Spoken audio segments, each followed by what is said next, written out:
Good morning, everyone. My name is Anupriya. I have qualified NTA NET 2 times with HTET and CTET. आज मैं आपको psychology की online classes start कर रही हूँ, जिसमें से हम अपना सिलेबस कवर कर रहे हैं। सिलेबस के बाद हम अपनी यूनिट स्टार्ट करेंगे।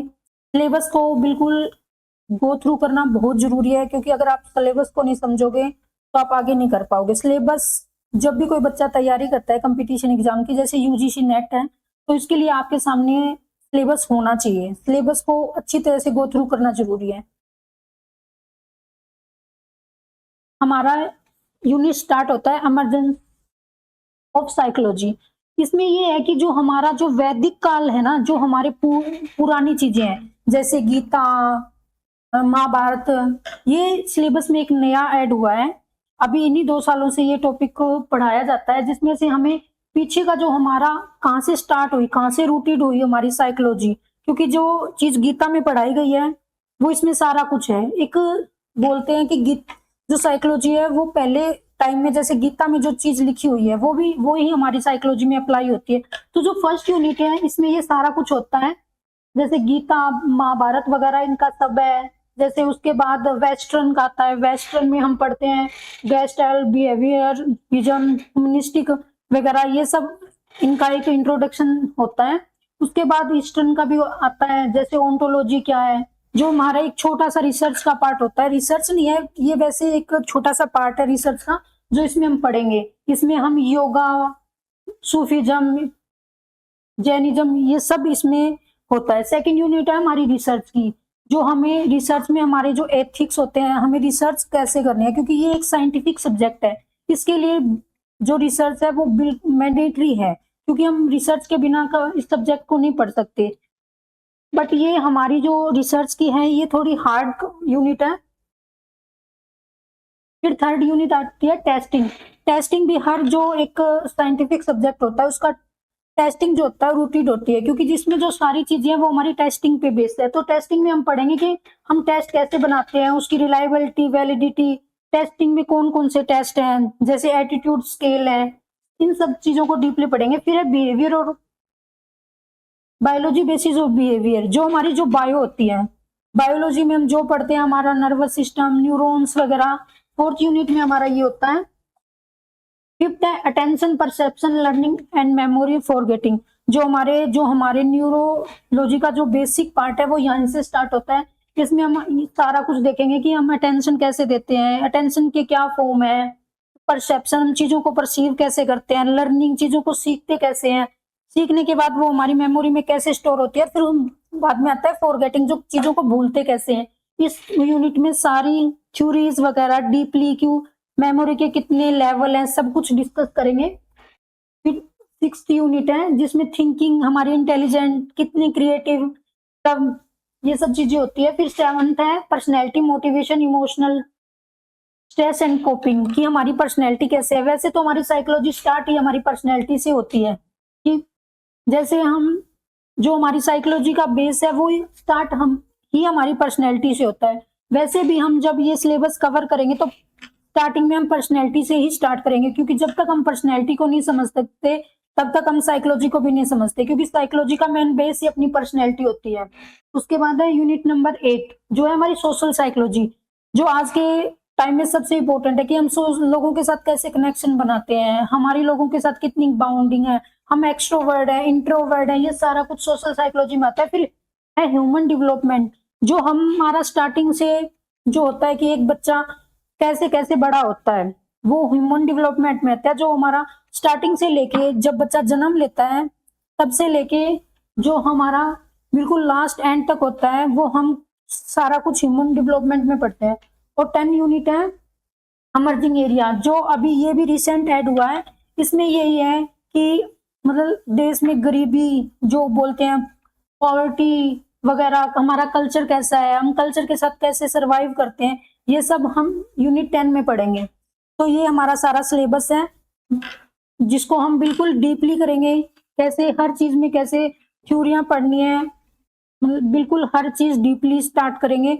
स्टार्टिंग से हम स्टार्ट करेंगे पर्सनैलिटी यूनिट से। सबसे पहले तो हम ये देखेंगे कि पर्सनैलिटी होती क्या है, फिर हम उसके देखेंगे करेक्टरिस्टिक्स, कि उसमें क्या कैरेक्टरिस्टिक्स है। फिर हम उसका जब हम हमारे एग्जाम में आजकल क्वेश्चन आते हैं जो हमारे इंडियन फिलोसफी है, जैसे इंडियन साइकोलॉजी है, पीछे की साइकोलॉजी है, जैसे सांख्या फिलोसफी होगी, वेदांत वेदांत वाली फिलोसफी होगी, ये हमारा यूनिट फर्स्ट का पार्ट है। बट हम इसको साइकोलॉजी में करेंगे क्योंकि जब उन चीजों के द्वारा हम पर्सनैलिटी को समझते हैं ना, तो वो चीजें हमारे लिए इजी है और वो हमारी पर्सनैलिटी वहीं से ही रूटेड है। तो जब हम इन चीजों को पढ़ के स्टार्ट करेंगे तो हम पर्सनैलिटी की एक अच्छी डेफिनेशन भी आएगी उससे, और हम चीजों को समझेंगे। वो चीजें हमारे फर्स्ट यूनिट है उसमें भी काम आएगी, क्योंकि ये जो है ये सारी चीजें जो हम इसमें पढ़ेंगे, जैसे सांख्या फिलोसफी होगी, वेदांत वेदांत हो गया, या कैरेक्टरिस्टिक्स वगैरह हो गई, ये सबसे पर्सनैलिटी के जो बेसिक क्वेश्चन है वो यहीं से बनते हैं। पर्सनैलिटी के जो है, पर्सनैलिटी में से हमारे जो इसमें ये यूनिट है ना, इसमें से 10 से 15 क्वेश्चन आते हैं पेपर के अंदर। जो ये यूनिट सबसे इंपॉर्टेंट यूनिट है और ये एक बेसिक यूनिट भी है। अगर आप इसको अच्छे से प्रिपेयर करते हो तो यहाँ से आप 10-15 क्वेश्चन आराम से करते हो, जिसमें से 10-15 क्वेश्चन में से 5 क्वेश्चन तो आपके बिल्कुल बेसिक होते हैं, 5 थोड़े मॉडरेट होते हैं, कुछ क्वेश्चन ऐसे होते हैं जो थोड़े डिफिकल्ट होते हैं। जैसे ये इंडियन फिलोसफी से उठा लेते हैं आजकल क्वेश्चन, और जैसे थ्योरियां आती है उनमें से उठा लेते हैं। तो हम धीरे धीरे करेंगे। आज मैं आपको एक इंट्रोडक्शन पार्ट दूंगी, पर्सनैलिटी को समझाएंगे। धीरे धीरे हम थ्योरियां करेंगे, जो थोड़ी हमारी जो थ्योरियां है वो थोड़ी सी हाई लेवल में आती है, मतलब थोड़ा सा डिफिकल्ट पार्ट है। तो जब हम इंडियन से लेकर स्टार्टिंग से करेंगे तो वो हमारे लिए समझना थोड़ा इजी हो जाएगा, और हमारे क्वेश्चन बिल्कुल आप एक झटके से उसको ट्रिक कर सकते हो कि ये चीज ऐसे पढ़िए। एक बर्डन लेके नहीं पढ़ना ना, ऐसे है कि इसको रटना है, समझना है कि क्या चीज कैसे है, जिससे आप जब पेपर में क्वेश्चन को देखते हो तो आप उसको एक बिल्कुल समझ से करते हो तो वो याद हो जाती है। अगर आप रट्टा मारते हो कि पर्सनैलिटी ऐसे ऐसे, तो आप क्वेश्चन से नहीं कर पाते। पहले चीजों को समझ के जब क्वेश्चन करते हैं तो वो इजी होता है। जैसे अभी हम ऐसे नहीं करेंगे, जैसे हमने हाफ अगर पर्सनैलिटी का करते हैं तो उसके बाद हम PYQ MCQ करेंगे, तो ताकि तो आपको एक आइडिया रहे कि ये चीज ऐसे और ऐसे करनी है। तो हम स्टार्ट करते हैं पर्सनैलिटी। पर्सनैलिटी क्या होता है? पर्सनैलिटी ये है कि जो हमारे स्टेबल कैरेक्टरिस्टिक होते हैं, जो चीजें हमारी हर सिचुएशन में स्टेबल रहती है, चाहे हमारा गुस्सा हो, चाहे हमारा कुछ भी लगा लो, हमारा काम बिहेव हो, अग्रेसिव हो, वो हर सिचुएशन में सेम रहेगा, किसी भी सिचुएशन में वो अलग नहीं होगा। आप जैसे एक टाइम पे ऐसे आता है कि आप जैसे गुस्से वाले हो, बट आप किसी से फर्स्ट टाइम मीट करते हो तो आप गुस्सा नहीं दिखाओगे। क्यों? आप बहुत पोलाइट रहोगे, क्योंकि आपको वो एक्सप्रेस करना है, आपको पर्सनैलिटी दिखानी नहीं है, आप वो चीज एक्सप्रेस कर रहे हो। कि वो 1-2 दिन के लिए आप कर सकते हो, आप 1-2 दिन के लिए खुद को चेंज कर सकते हो, आपकी अपनी पर्सनैलिटी को, पर आप हमेशा नहीं कर पाओगे। जब कुछ टाइम ऐसे आएगा, उस टाइम पे आपकी पर्सनैलिटी बाहर निकल के आ ही जाएगी। इसका मतलब होता है कि वो हमारी स्टेबल है। पर्सनैलिटी एक स्टेबल कैरेक्टरिस्टिक्स है। तो जैसे इसमें डेफिनेशन है, personality refer to the unique characteristics that account for an individual's enduring patterns of inner experience and outward behavior. It consistent of relatively stable.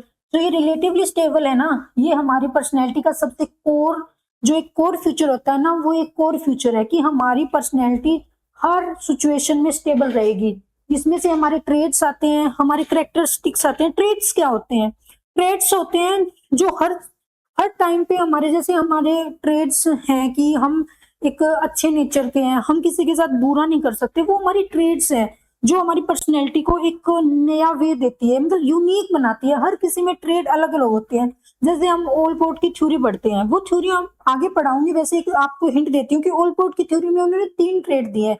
जैसे कार्डिनल ट्रेड है, cardinal का मतलब होता है कि जो एक सबसे जैसे जो सबसे इंपॉर्टेंट ट्रेड होता है ना, जैसे हिटलर का लगाओ आप, हिटलर अपनी वॉयलेंस के लिए थे कि जब भी एक वॉयलेंस का नाम आता है तो हमारे मन में हिटलर आता है, क्योंकि वो उसकी पर्सनैलिटी का एक ऐसा मतलब कोर फीचर था जो उसको हर पर्सनैलिटी से अलग बनाता है, वो उसकी एक यूनिक कैरेक्टरिस्टिक्स थी।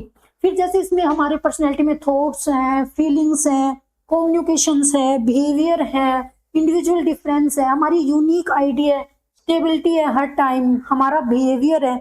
ये चीजें हमारी पर्सनैलिटी को अलग बनाती है सबसे। पर्सनैलिटी क्या है? पर्सनैलिटी का जो एक डेफिनेशन होती है ना, जो हम बिल्कुल बेसिक पढ़ते हैं कि पर्सनैलिटी होती है वो हमारा एक मखोटा होता है। मखोटे का मतलब एक नकाब जो हम हर सिचुएशन में पहने रखते हैं। जैसे कोई एक्टर रहता है, वो जो उसका जो जैसे किसी फ़िल्म में या किसी सीरियल में उसका एक कैरेक्टर दिया जाता है कि तुम्हें ये कैरेक्टर मतलब प्ले करना है। जैसे अमरीश पुरी का आप लगा लो, उसको हमेशा ये दिया जाता है ताकि वो एक अग्रेसिव वगैरह वाला जो रोल मिलता है, रियल में वो ये थोड़ी है कि वो हमेशा इतने बुरे जो उस टाइम दिखाए गए हैं कि हाँ, ये तो हमेशा वॉयलेंस करते हैं, ये ऐसे रियलिटी में ऐसा नहीं होता। वो ही इंसान अपनी पर्सनल लाइफ में या उन फ़िल्मों से हटके उसका एक अलग पर्सनैलिटी होती है। तो ये होता है कि इसको ड्यूल पर्सनैलिटी होती है। जो हम एक मखोटा पहने रखते हैं, उसको ही हम पर्सनैलिटी बोलते हैं, एक नकाब। हमारी असली पर्सनैलिटी वो ये है, जो हर सिचुएशन में हमारी सेम रहेगी। हर सिचुएशन चाहे वो कोई भी सिचुएशन हो, उस टाइम पे जो हमारी पर्सनैलिटी निकल के आती है, वो ही हमारी पर्सनैलिटी होती है। फिर इसमें कैरेक्टरिस्टिक्स, नॉर्मल से कैरेक्टरिस्टिक्स हैं जो हम अभी जैसे इसकी डेफिनेशन जो पढ़ी है, डेफिनेशन ही हमारे कैरेक्टरिस्टिक होते हैं। जैसे स्टेबल पैटर्न ऑफ बिहेवियर की पर्सनैलिटी हर चीज में कंसिस्ट रहती है, हर सिचुएशन में कंसिस्ट रहती है, चेंज नहीं हो सकती आपकी पर्सनैलिटी, आप चाहे कितना भी कोशिश कर लो। लोग बोलते हैं कि हम अपनी पर्सनैलिटी को चेंज कर सकते हैं, बट वो कभी अपनी पर्सनैलिटी को चेंज नहीं करते। हमारे थॉट, इमोशनल हैबिट्स, ये हमारे जो इमोशंस हैं, हमारे कैसे उस सिचुएशन में हमारे इमोशन निकल के बाहर आते हैं। इमोशन भी हमारी एक पर्सनैलिटी का होता है। कोई बोलते हैं ना आजकल के टाइम कि मैं बहुत इमोशनली हूँ। इमोशनली का मतलब होता है कि उसकी वो पर्सनैलिटी है। कुछ लोग बोलते हैं कि हम तो बहुत सॉफ्ट हार्टेड है। सॉफ्ट हार्टेड का मतलब वो उसकी पर्सनैलिटी है कि उसको लोगों से अलग बनाती है। कुछ बोलते हैं कि हम तो हार्ड है, हमें हमारे ऊपर किसी भी चीज का कोई फर्क नहीं पड़ता। तो उसका मतलब है कि वो उसकी पर्सनैलिटी है कि उसको कोई फर्क नहीं पड़ता। जैसे बोलते हैं, एक आजकल कॉमन वर्ड है इमोशनलेस, तो वो होता है कि वो एक इमोशनलेस पर्सनैलिटी है। तो ये सब एक पर्सनैलिटी के कैरेक्टरिस्टिक्स होते हैं जो हर इंडिविजुअल अलग अलग होते हैं। फिर आता है हेरिडिटी एंड एनवायरनमेंट। हेरिडिटी होती है जो हमारे जीन से मिलती है, हमारे पेरेंट्स से मिलती है हमें, जो हमारे पेरेंट्स के द्वारा हमारे पर्सनैलिटी में आते हैं। कि जैसे कई बार बोलते हैं ना, ये अपने पापा में मिलते हैं, ये अपनी मम्मी में मिलते हैं, या इसका ये दादा से मिलता है, या इसके जो दादा के पापा थे उससे भी मिलते हैं। तो वो हमारी पर्सनैलिटी की कुछ ऐसे कैरेक्टरिस्टिक्स हैं जो हमें जीन से मिलते हैं। जैसे दादा का पापा में, पापा साहब मतलब बेटे में, ऐसे जो जीन ट्रांसफर होते हैं वो हमारी पर्सनैलिटी में होते हैं। फिर होता है एक अकेला ये जीन्स पे नहीं होता, कुछ इन्वायरमेंट का फैक्टर होता है। जैसे इन्वायरमेंट में है हमारी फैमिली, हमारे स्कूल, हमारी सोसाइटी, कि हम इन्वायरमेंट में कैसे रहते हैं। आप किसी भी एक बच्चे को ले लो कि उसको आप दोनों सिचुएशन में रखो। एक ऐसी सिचुएशन में रखो कि जहाँ पे लोग ना बिल्कुल ऐसे इमोशनलेस है, जिनको कोई भी चीजों का फर्क नहीं पड़ता, और दूसरे को ऐसे में रखो कि हाँ, वहां लोग इमोशनली है, जो एक हर चीजों को एक इमोशनली तरीके से सोचते हैं। दोनों के जीन्स सेम है, बट फिर भी जब आप उसको अलग इन्वायरमेंट में डालते हो ना, तो उन दोनों को इन्वायरमेंट का इफेक्ट भी अलग अलग आएगा। दोनों की पर्सनैलिटी अलग हो जाएगी क्योंकि वो इन्वायरमेंट के थ्रू चेंज होती है। फिर है यूनिक टू एवरी इंडिविजुअल, यही कि आप सबकी पर्सनैलिटी अलग है। अगर आप 10 बच्चे भी हों तो आप 10 बच्चों की अलग अलग पर्सनैलिटी है सबकी, आपका बिहेव अलग है सबसे। आप मतलब एक बच्चा दूसरे बच्चे से कभी भी सेम नहीं हो सकता।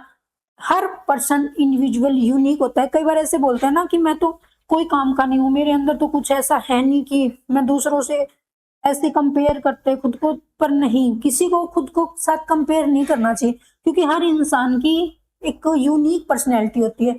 हर इंडिविजुअल खुद में यूनिक होता है। फिर है एडजस्टमेंट एंड सोशल रिलेशनशिप। हमारी जो पर्सनैलिटी है वो ऐसी है जो हमें लोगों के साथ इंटरेक्ट कराती है। हम कैसे हैं, जैसे दो वर्ड्स आते हैं जो आइजैक ने दिए, एक तो है इंट्रोवर्ट, एक है एक्सट्रोवर्ट। इंट्रोवर्ट का मतलब होता है कि हम सिर्फ अपने अंदर ही रहते हैं, हम लोगों से ज्यादा मिलते नहीं है, कि लोगों के साथ सोशली नहीं होते हैं। हमें कुछ लोगों को जैसे अकेला रहना पसंद होता है, कुछ लोगों को ऐसे होता है कि वो सोशली पसंद होते हैं, उसको फ्रेंड्स बनाना पसंद होता है, वो होता है एक्सट्रोवर्ट।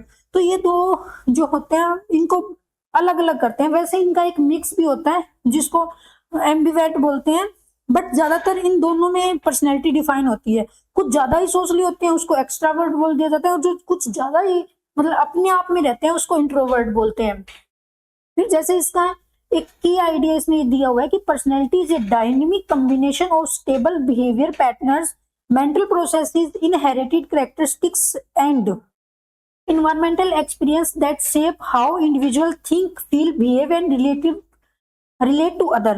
इसका है कि ये हमारा जो कॉम्बिनेशन है ये वो जो हमारा एक स्टेबल बिहेवियर है, हमारे करेक्टरिस्टिक्स है, हमारा इन्वायरमेंट, हमारा एक्सपीरियंस, जो हमारे बिहेव, फीलिंग, इन सबको मिला के पर्सनैलिटी की डेफिनेशन बनती है। जो ये अलग अलग करेक्टरिस्टिक्स हैं इन सबको मिला के ही एक पर्सनैलिटी की डेफिनेशन बनती है। कम से कम 1-2 क्वेश्चन यहाँ से ही बन जाते हैं कि हमारी पर्सनैलिटी कैसी है, पर्सनैलिटी की करेक्टरिस्टिक्स क्या है और इसका कोर फीचर क्या होता है। आप लोगों को सिर्फ इतना देखना है कि पर्सनैलिटी का जो एक कोर फीचर होता है ना, जैसे स्टेबली रिलेटिव, वहीं से आप समझ जाते हो। आपको जो क्वेश्चन होते हैं उसके की पॉइंट्स ध्यान में रखने हैं। ये नहीं कि आपको इतनी चीजें रटनी है, ये कॉमन से वर्ड हैं जो आपको ध्यान रखते हैं और इन्हीं से आप पर्सनैलिटी को समझते हो।